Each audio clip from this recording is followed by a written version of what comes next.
Hello বন্ধুরা, সবাই কেমন আছো? আশা করি সবাই ভালো আছো।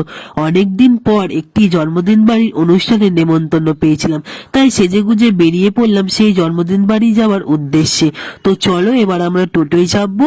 তো ফাইনালি আমরা টোটোও পেয়ে গেছি এবং টোটো কাকুকে বলা হয়ে গেছে আমরা কোথায় নাম। ফাইনালি আমরা অনুষ্ঠান বাড়ির সামনে চলে এসেছি। আর ওদিকে দেখো বেলুনের গেটটা কত সুন্দর লাগছে না? আমার তো ভীষণ ভালো লেগেছে, এবং তোমাদেরও কার কার ভালো লেগেছে প্লিজ আমাকে কমেন্ট করে জানাতে ভুলবে না। তো চলো ভেতর দিকে যাওয়া যাক। আর ওদিকে দেখো আমার বোন আমাকে ডাকছে। ও না অন্য অন্য ভিডিওতে দেখেছে এরকম করে নাকি ভিডিও করে, তাই ও একটু করার চেষ্টা করছিল। দোতলা উঠেই কফি কাউন্টার দেখে আমার তো কফি খেতে খুব ইচ্ছা করছিল, তাই চলে গেলাম কফি কাউন্টারে কফি নিতে, এবং কফি নিয়ে তার সাথে একটা পকোড়া নিয়ে চলে এলাম। কফিটা না প্রচুর গরম ছিল, তাই আস্তে আস্তে খাচ্ছিলাম যদি আমার জিভ পুড়ে যায়। আর এইদিকে দেখো আমার মাকে